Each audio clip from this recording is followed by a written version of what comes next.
This week on the West Bloc, Ukraine on the brink of war.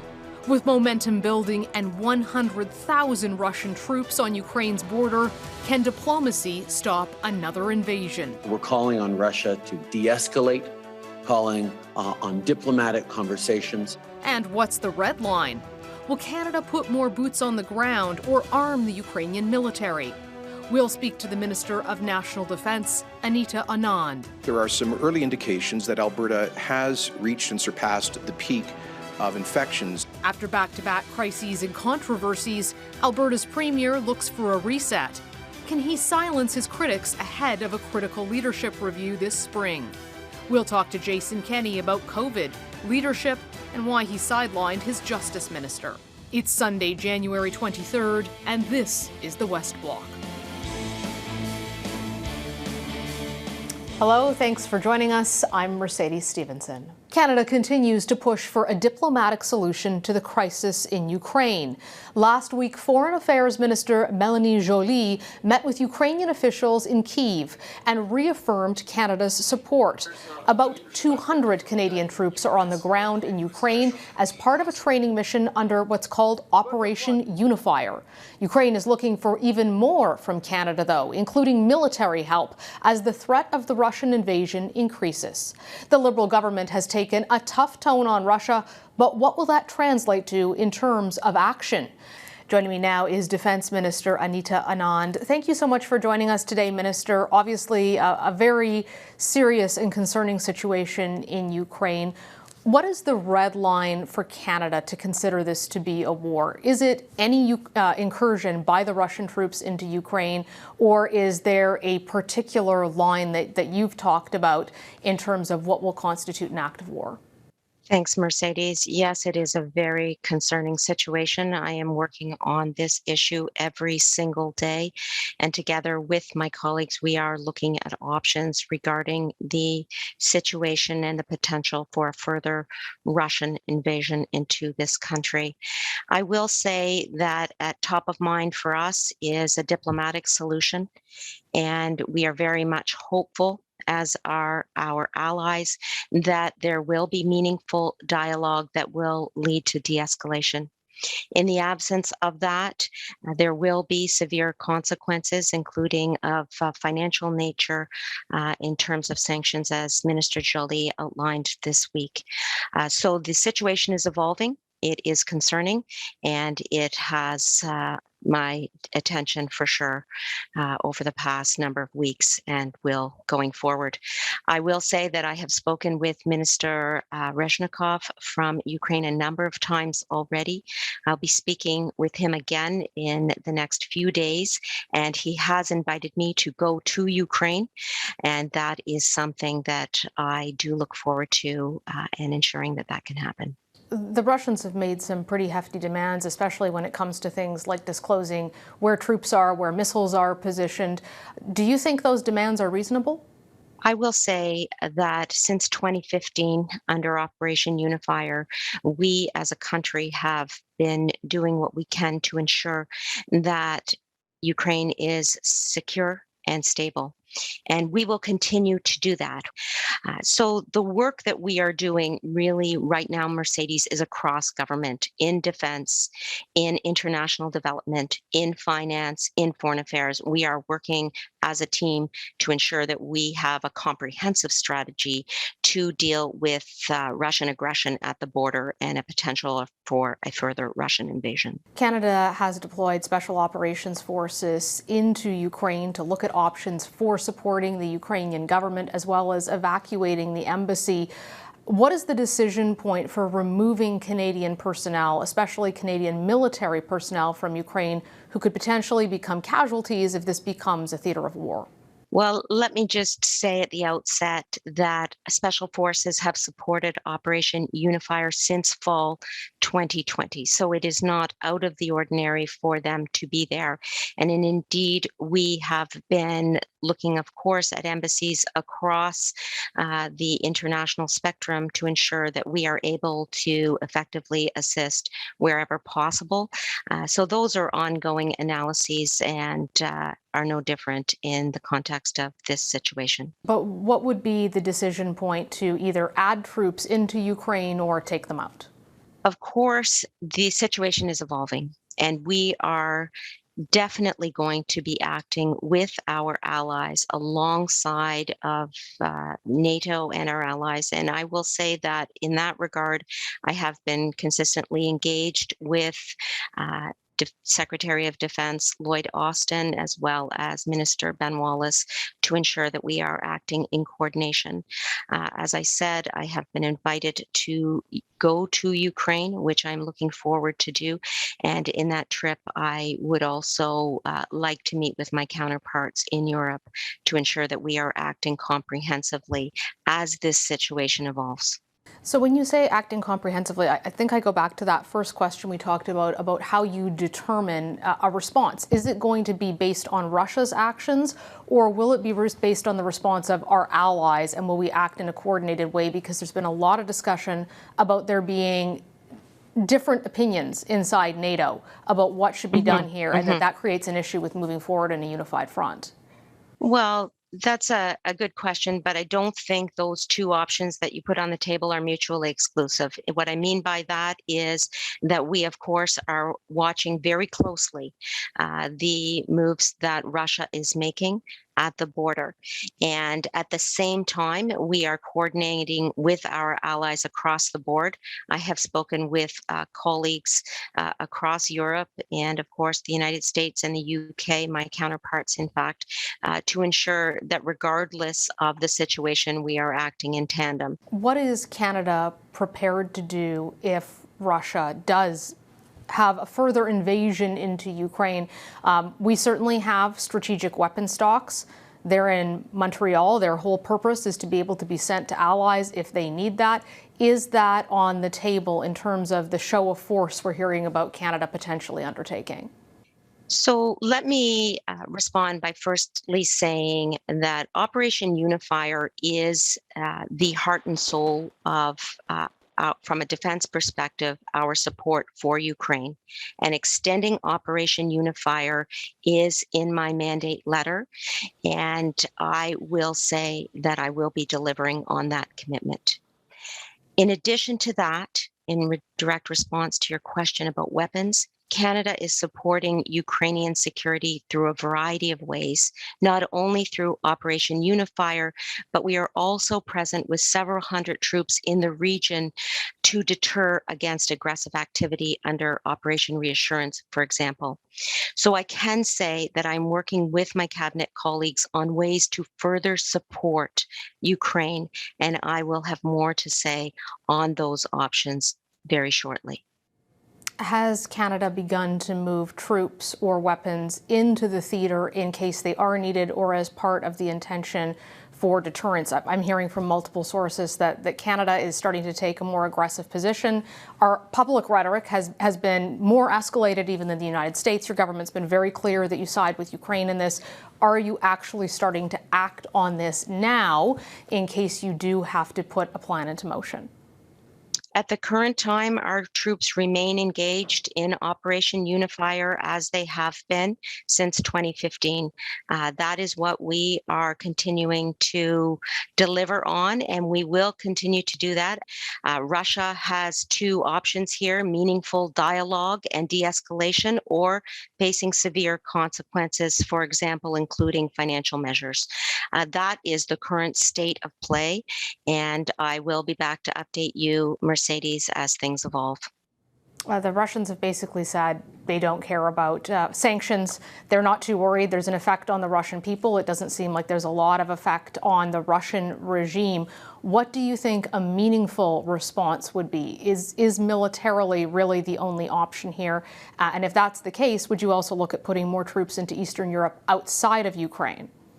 Well, first of all, I believe that diplomacy can be effective, and I sincerely hope that the diplomacy that is occurring at the current time will lead to de-escalation. Indeed, in terms of our presence in that region, it is by way of Operation Unifier as well as Operation Reassurance, which is our presence in Central and Eastern Europe. And at any time under that particular operation, there can be up to 915 Canadian Armed Forces members deployed in this operation. This is Canada's largest current military operation. And also we have 5 CF-188 Hornet aircraft participating in NATO's enhanced air policing there. So in other words, the bottom line is we do have a presence in Ukraine, around Ukraine, and we will continue to ensure our presence there. It's in my mandate letter. I will be delivering on it. Minister, thank you so much for joining us. I'm sure we'll be back in touch soon as the situation continues to evolve. You bet, Mercedes. Look forward to talking to you again. Thanks so much. Up next, Alberta Premier Jason Kenney will find out why he wants Ottawa to change its vaccine mandate for truckers, and we'll talk Alberta politics. Stay with us.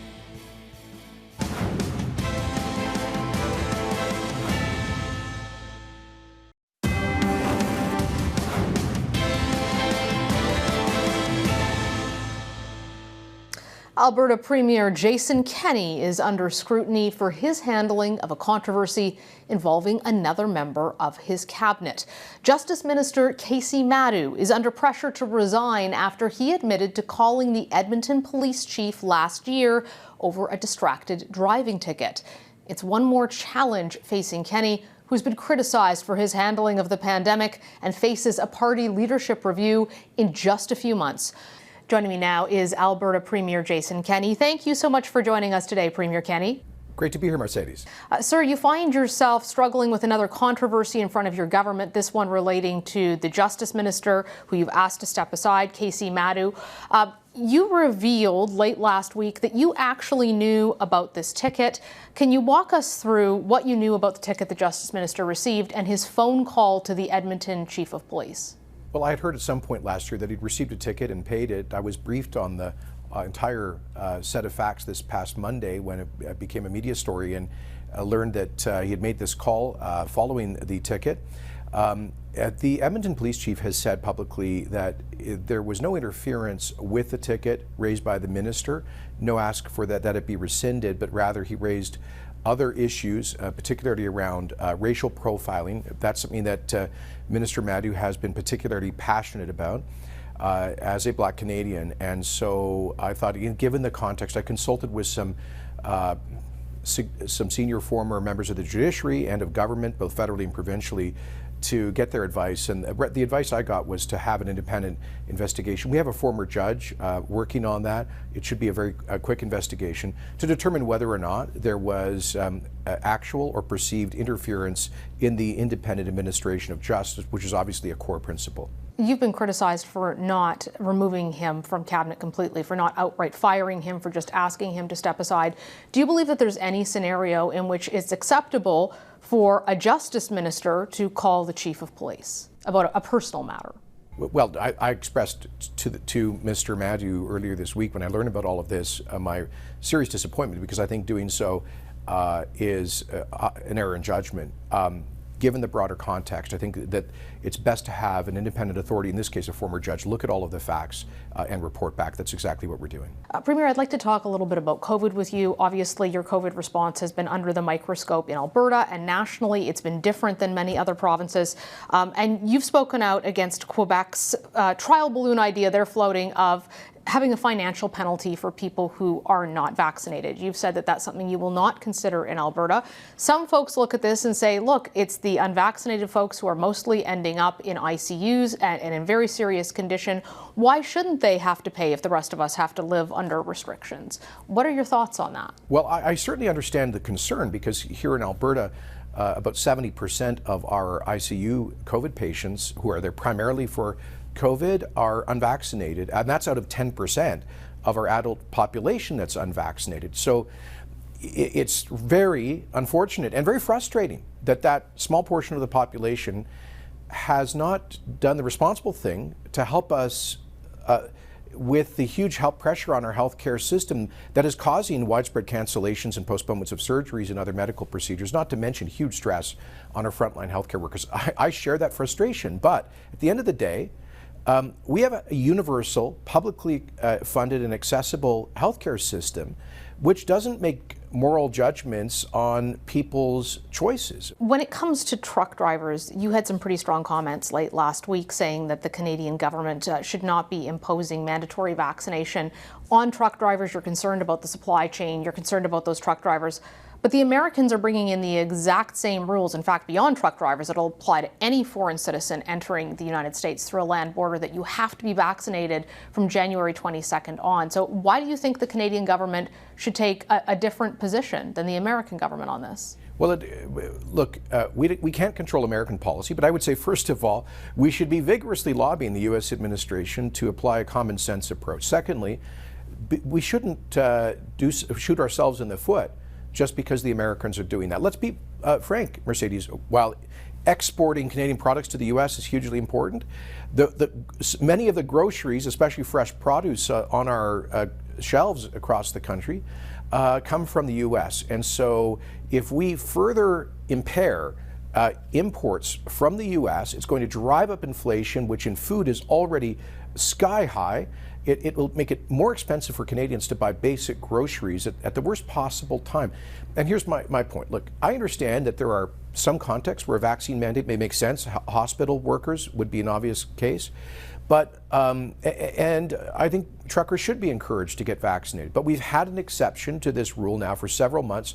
Why would we now apply this quarantine rule just when we are really reaching the peak of this problem of supply chain and inflation? It doesn't make sense. I'm just asking the feds to take a step back, apply some common sense here, and extend the current exemption, not requiring that quarantine, which could really clobber us in terms of cost of living and access to groceries, et cetera.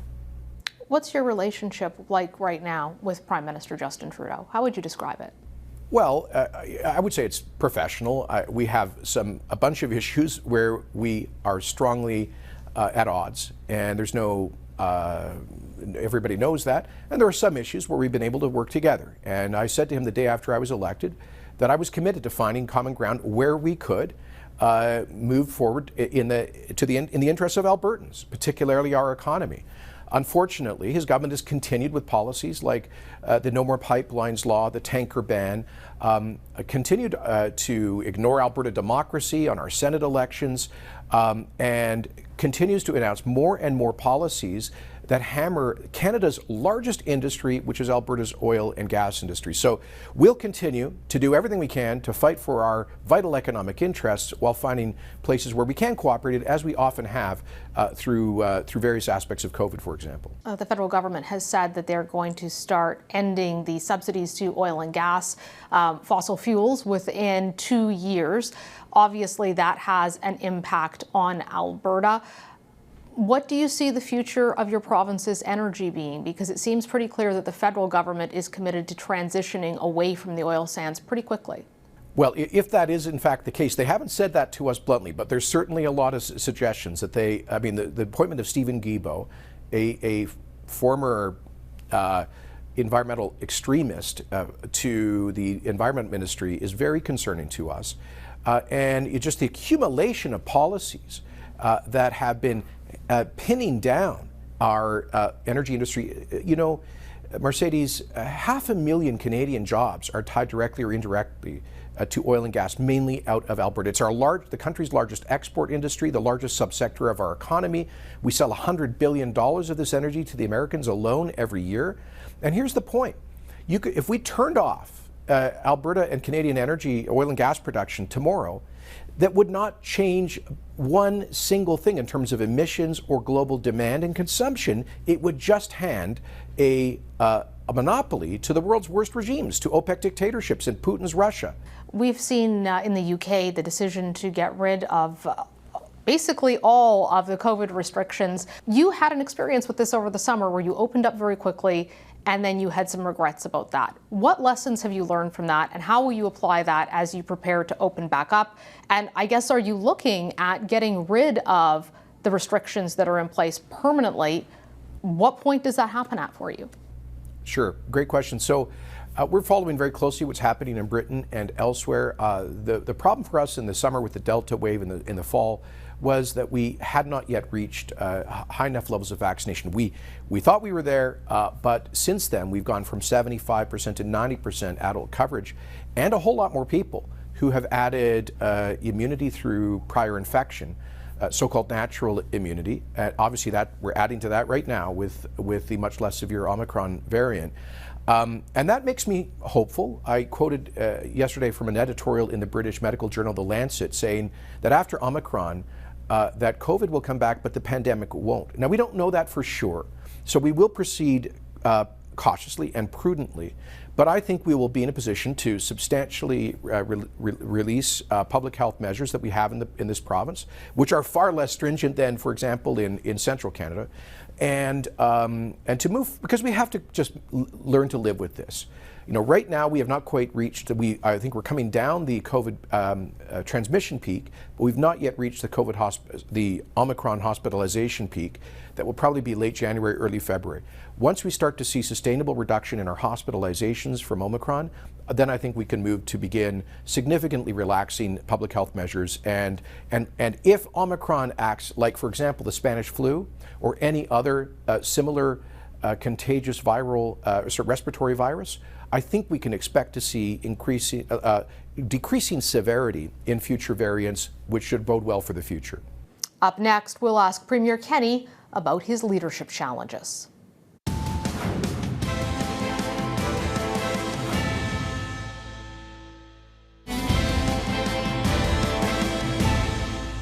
One last question for you, Premier. What has this been like for you? You faced a lot of controversies. You've been beat up by your own caucus. What has this experience felt like for you being at the leadership helm? It seems like maybe it's been a little bit lonely. You know, it's I think been difficult for everybody during leadership in COVID. We've all had to make impossibly difficult decisions with only very bad options. And, you know, very typically during some of these virulent waves, the choice between, do you risk blowing out the hospitals and having to cut life support for people? Or do you bring in painful restrictions that can have all kinds of negative effects on people's lives, their livelihoods, their mental health, etc. These have been impossibly difficult decisions, and probably a little more difficult in Alberta politically than elsewhere in Canada, because this is more of a freedom-loving province, more skeptical about government restrictions. So I won't pretend it's been easy, but you know something, we've continued to keep our eye on the ball, managing COVID, while also delivering on a very ambitious reform agenda focused on economic growth and recovery. And on that, we are winning. We're knocking the lights out in terms of diversification, economic job growth, attracting investment, and I'm really excited about what the future holds. Premier Kenney, thank you so much for your time. We appreciate it. Thanks, Mercedes. That's our show for today. Thanks for watching. You can watch the extended interview with Jason Kenney on our website, globalnews.ca. We'll see you right back here next Sunday for the West Block. I'm Mercedes Stephenson.